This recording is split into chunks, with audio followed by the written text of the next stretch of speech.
हाँ जी दोस्तों, तो सबसे पहले मैं बात करूँगा व्हाट इज़ एडिटर क्या होता है। उसके बाद में वीएस कोड का हम लोग इंस्टॉलेशन देखने वाले हैं। साथ ही साथ हम लोग देखेंगे कि कंपाइलर क्या होता है एंड जो भी हमें नीड है प्रोग्रामिंग करने के लिए उसके एक्सटेंशन हम लोग देखने वाले हैं। और व्हाट इज़ इन्वायरमेंट वेरिएबल, इसकी क्यों नीड है। साथ ही हम देखेंगे कि हमारा फर्स्ट प्रोग्राम। तो चलिए दोस्तों, सबसे पहले मैं बात करूँगा एडिटर। तो एडिटर एक हमारा सॉफ्टवेयर टूल्स होता है जिसकी मदद से हम लोग प्रोग्राम को लिख सकते हैं, प्रोग्रामिंग को मॉडिफिकेशन कर सकते हैं, प्रोग्रामिंग को सेव कर सकते हैं। जैसे कि फॉर एग्जांपल पॉपुलर एडिटर है प्रोग्रामिंग सी के लिए, जैसे कि Notepad plus plus, Sublime, Dev C plus plus, Atom. तो हम लोग जाने वाले वीएस कोड के साथ। तो चलिए दोस्तों, अभी हम लोग वीएस कोड का इंस्टॉलेशन देख लेते हैं। तो सबसे पहले आप जाओगे मेरे इस वेबसाइट पे, अदरवाइज़ आपको जाना है गूगल पे और वहाँ पे क्लिक करना है वीएस कोड डाउनलोड। जैसे मैं इस पर क्लिक करूँगा तो यहाँ पे मेरा ये डाउनलोड वाला बटन है। हम लोग स्टार्ट कर देंगे। तो अभी मेरा विंडोज़ है, इसलिए मैंने विंडोज़ की इसमें डाउनलोड किया है। अगर आप मैक यूज़ करें तो आप मैक को डाउनलोड करोगे। जैसे ही आपका ये सेटअप डाउनलोड हो जाता है, आपको इसे इंस्टॉल करना है। क्लियर है दोस्तों। साथ ही मैं क्या कर लेता हूँ, अभी ये वीएस कोड इंस्टॉल होने वाला है। साथ ही साथ हम लोग क्या करेंगे, MinGW का भी इंस्टॉलेशन कर लेते हैं। तो MinGW के लिए भी मैं डाउनलोड कर लेता हूँ सेटअप, ताकि इजीली हम लोगों का दोनों इंस्टॉलेशन कंप्लीट हो जाए। क्लियर है दोस्तों। तो चलिए, जब तक के डाउनलोड होता है मैं इस वीडियो को आगे बढ़ाता हूँ। तो चलिए, हमारे दोनों सेटअप डाउनलोड हो चुके हैं। फिर हम लोग करेंगे इंस्टॉलेशन। तो इंस्टॉलेशन करने से पहले मैं आपको बता दूँ कि MinGW क्या होता है। MinGW एक हमारा सॉफ्टवेयर है जो कि हमें कंपाइलर प्रोवाइड करता है, क्योंकि किसी भी प्रोग्रामिंग लैंग्वेज के लिए अगर हमें रन करना है तो उसे कंपाइल करना पड़ता है, देन हम लोग उसका आउटपुट देख सकते हैं। तो हमारा MinGW एक सॉफ्टवेयर है जिसकी मदद से हमें एक कंपाइलर मिलता है, और विद द हेल्प ऑफ हम लोग उसके थ्रू हमारे कोडिंग को कंपाइल करेंगे एंड उसका आउटपुट देखेंगे। तो चलिए दोस्तों, अभी मैं सबसे पहले वीएस कोड को इंस्टॉल कर लेता हूँ। तो इंस्टॉलेशन स्टेप के लिए सिंपल स्टेप है। डायरेक्टली आपको क्या करना है, जहाँ पे भी आपका डाउनलोड हो चुका है वहाँ पे जाओ एंड डायरेक्टली आपको क्लिक करना है, उस पर डबल क्लिक, और नेक्स्ट करके आपको उसे इंस्टॉल करना है। तो सबसे पहले मैं क्या करूँगा, ये जो लाइसेंस एग्रीमेंट है उसे एक्सेप्ट कर लूँगा एंड देन नेक्स्ट, और आपको ये क्रिएट करना है तो आप क्रिएट कर सकते हो, अदरवाइज आप इसे डायरेक्टली फिनिश कर दो। मैंने जैसे ही अभी इंस्टॉलेशन किया है तो मेरा इंस्टॉलेशन अभी स्टार्ट हो चुका है। अब मेरा जैसे ही इंस्टॉलेशन कंप्लीट हो जाएगा तो मुझे एक वीएस कोड का एक यूज़र फ्रेमवर्क देखने मिलेगा। क्लियर है दोस्तों। अभी तक के आपने मेरे चैनल को लाइक एंड सब्सक्राइब नहीं किया तो आप मेरे चैनल को लाइक एंड सब्सक्राइब कीजिए। मैं इस सीरीज़ में आपको पूरा का पूरा प्रोग्रामिंग सी डिटेल में बताने वाला हूँ, साथ ही प्रैक्टिकल ओरिएंटेड रहेगा। तो चलिए, इंस्टॉलेशन होता है तब तक के हम लोग इस वीडियो को, कोड इंस्टॉल हो चुका है, अभी मैं इसे फिनिश करूँगा और मेरा ये सेटअप लॉन्च हो जाएगा। क्लियर है। तो सबसे पहले आपको इस टाइप से उसका वीएस कोड का जो UI है इस टाइप से दिखेगा। तो आपको क्या करना है, मार्क डन करके आप इसे नेक्स्ट करके सिलेक्ट कर सकते हो। तो आई होप सभी का यहाँ तक के हो चुका होगा। तो अभी हमें क्या करना है ना, हमारे कुछ सेटअप करने हैं। तो सबसे पहले हम लोग अभी प्रोग्रामिंग सी की सीरीज़ देख रहे हैं, तो हमारी एक फ़ाइल होनी चाहिए और सारी चीज़ें। तो आई होप आप लोगों का भी यहाँ तक के इंस्टॉलेशन कंप्लीट हो चुका होगा। तो चलिए, सेकेंड चीज़ मैं करूँगा अभी कंपाइलर। तो कंपाइलर के लिए मेरे पास में एक सेटअप है MinGW, वो हमें GCC कंपाइलर प्रोवाइड करता है। तो चलिए, उसे भी इंस्टॉल करने की एक स्टेप होती है। तो मैं इसे करूँगा अभी नेक्स्ट देन फिनिश। अभी अगर आप देखोगे तो आपको GCC नहीं मिल रहा होगा। क्लियर है। जैसे ही आप इंस्टॉलेशन कर लोगे तो आपको GCC जो होता है कंपाइलर वो मिल जाएगा। तो चलो, मेरा इंस्टॉलेशन पार्ट शुरू हुआ है, इसे कंप्लीट होने तक हम लोग वीडियो को आगे बढ़ाते हैं। आपका MinGW भी इंस्टॉल हो चुका है। जैसे ही आप फिनिश पे क्लिक करोगे तो इसका भी हमें एक यूज़र इंटरफेस दिखने लगेगा। तो सबसे पहले आपको क्या करना है ना, यहाँ पे कमांड रन करनी है। अब वो जो कमांड है वो आपको कहाँ से मिलेगी। क्लियर है। तो कमांड जो है आपको जाना है गूगल पे, वहाँ पे टाइप करना है VS कोड GCC कंपाइलर। ठीक है। जैसे ही आप यहाँ पे क्लिक करोगे तो आपको ना एक कमांड मिलेगी, इसे आपको कॉपी एंड पेस्ट करना है। क्लियर है। तो यहाँ पे देखिए ये जो कमांड है तो आपको कॉपी करना है, राइट क्लिक करके कॉपी कीजिए और डायरेक्टली यहाँ पे पेस्ट कर दीजिए। उसके बाद आपका जो सेटअप है वो स्टार्ट हो जाएगा। पेस्ट करके आपको करना है इंटर। क्लियर है। अब ये पूछेगा सबसे पहले, तो आई होप आपको दिख रहा होगा, मैं थोड़ा जूम कर लेता हूँ। तो सबसे पहले आपको नीड क्या है, हमें तो नीड थी जीसीसी, तो देखना है आपको जीसीसी कहाँ पे है। तो जीसीसी का जो नंबर है मैं अगर देख पा रहा हूँ तो 3rd नंबर का है। तो मैं एक काम करूँगा, इसे 3rd नंबर का कमांड दूंगा एंड इंटर, और इसे मैं कर दूंगा यस। तो अभी ये पूरा का पूरा जो सेटअप है आपका इंस्टॉलेशन स्टार्ट हो चुका है, ठीक है। और ये पर्टिकुलर एक फोल्डर डायरेक्टरी में हमारा इंस्टॉल हो रहा है जहाँ से हमें अभी जीसीसी कंपाइल करने वाला है। तो चलिए सबसे पहले हम लोग इसे भी इंस्टॉलेशन कंप्लीट होने देते हैं। ये कंप्लीट होता है फिर हम लोग आगे कंटिन्यू करते हैं।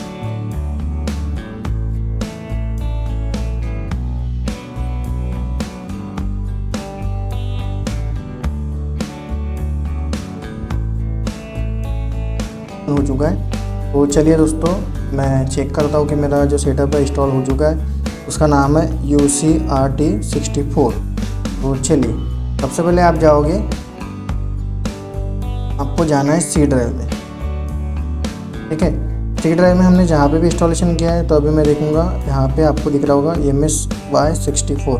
इसके अंदर में आपका जो फोल्डर है यहाँ पे हो चुका होगा।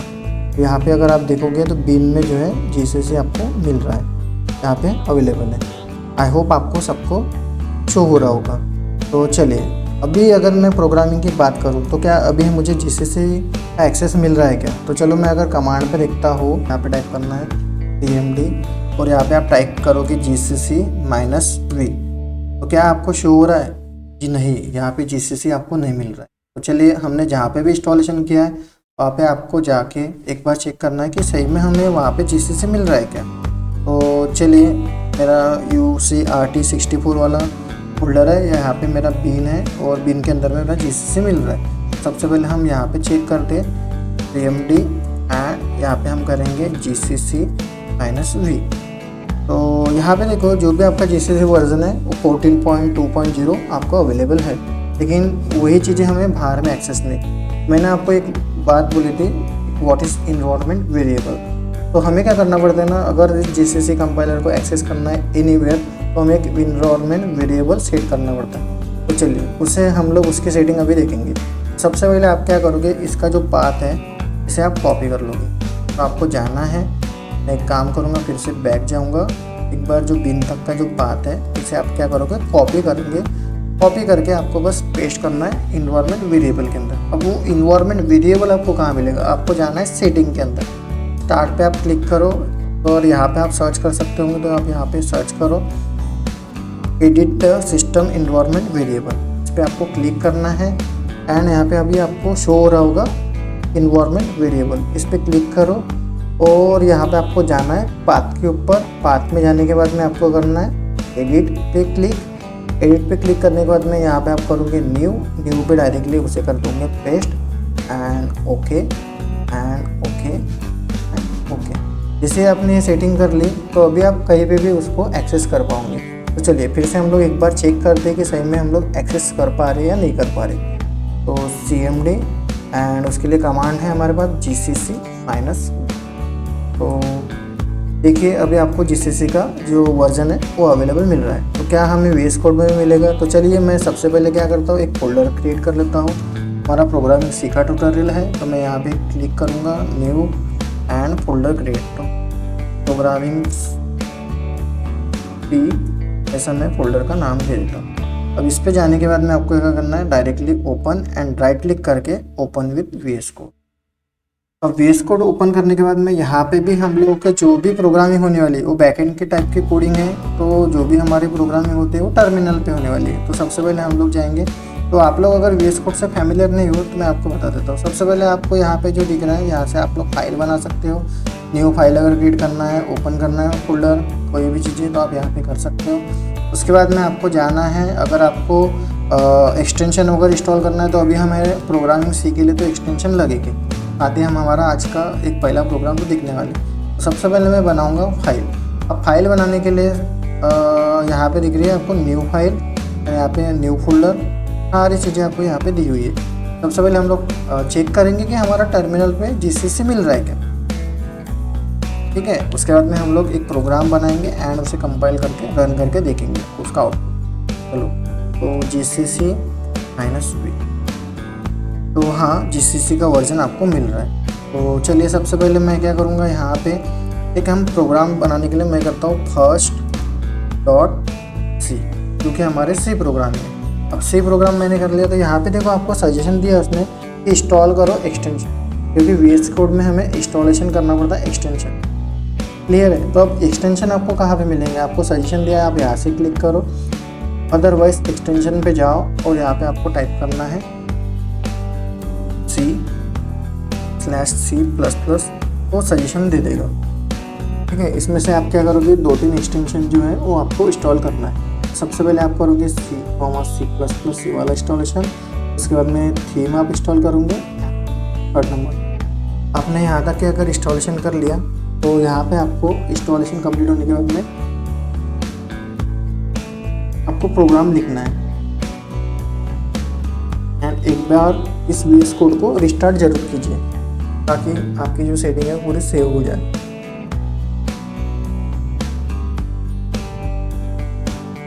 चलो, मेरा ये इंस्टॉलेशन हो रहा है।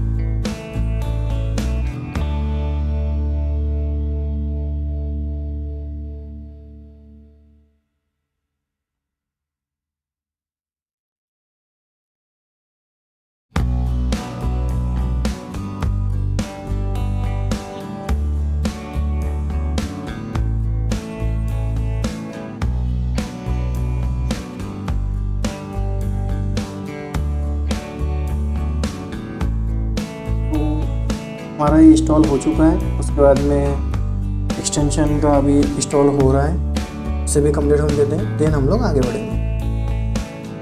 तो मैंने आपको बताया था कि एक बार आगे बढ़ने से पहले तीनों चीज़ें अगर आपकी इंस्टॉलेशन हो चुकी है, तो एक बार इसे ना रिस्टार्ट कर लेना। तो सबसे पहले अगर रिस्टार्ट करना है तो मैं क्या करूँगा, वापस जाऊँगा इस फोल्डर में एंड राइट क्लिक करके ओपन विथ VS कोड। जैसे मैंने ओपन विथ VS कोड किया तो अभी यहाँ पे देखो हमारा जो वर्कबेस है वो ओपन हो चुका है। यहाँ पे आपको लिखना है प्रोग्राम। तो सबसे पहला प्रोग्राम हमारा तो हम लोग करेंगे सिर्फ हेलो वर्ल्ड और उसे रन करके देखेंगे। तो सबसे पहले हमें करना पड़ता है हेडर फाइल #include एंड मैं करूँगा stdio.h, ठीक है। और मैं वॉइड मेन से स्टार्ट करता हूँ program, void main and just हमारा फर्स्ट प्रोग्राम है तो मैं बस इसे प्रिंट करके दिखाऊंगा, प्रिंट है एंड यहाँ पे हम लोग एक मैसेज प्रिंट करेंगे, हेलो डेवलपर कर देते हैं, हेलो डेवलपर्स, ठीक है। और यहाँ पे देना है आपको। अभी आपको इसे रन करना है, कंपाइल करना है। तो कंपाइल करने के लिए हमारे पास कमांड होती है GCC प्रोग्राम का नाम .c। तो अभी हमारा प्रोग्राम का नाम है first.c, मैं करूँगा GCC first.c। अब हमारा जो प्रोग्राम है वो कंपाइल हो चुका है और हमें एक ऑब्जेक्ट फाइल मिलती है, उसका नाम है a.exe। मैं करूँगा अभी यहाँ पे अगर मैं a प्रिंट करता हूँ, आपको देखो जो भी आपका जो मैसेज है आपको टर्मिनल पे दिखेगा। हाँ, तो अभी अगर आपको इस टाइप से एरर आ रहा है तो आपका अभी आप पावर शेल में हो, तो आपको जाना है CMD में एंड अभी टाइप करो a, तो देखो आपको जो आउटपुट है वो शो हो रहा है। आई होप आपको फर्स्ट प्रोग्राम समझ में आया होगा। तो हम पूरी सीरीज़ में कंप्लीट करेंगे प्रोग्रामिंग से डिटेल में। तो चलिए दोस्तों अगर आपको ये वीडियो पसंद आई हो तो जल्दी से वीडियो लाइक कीजिए, चैनल को सब्सक्राइब कीजिए और बेल आइकन पर क्लिक कीजिए ताकि आपको मिलते रहे हर नए वीडियो का नोटिफिकेशन। मिलते हैं नेक्स्ट वीडियो में, तब तक के लिए हैप्पी कोडिंग।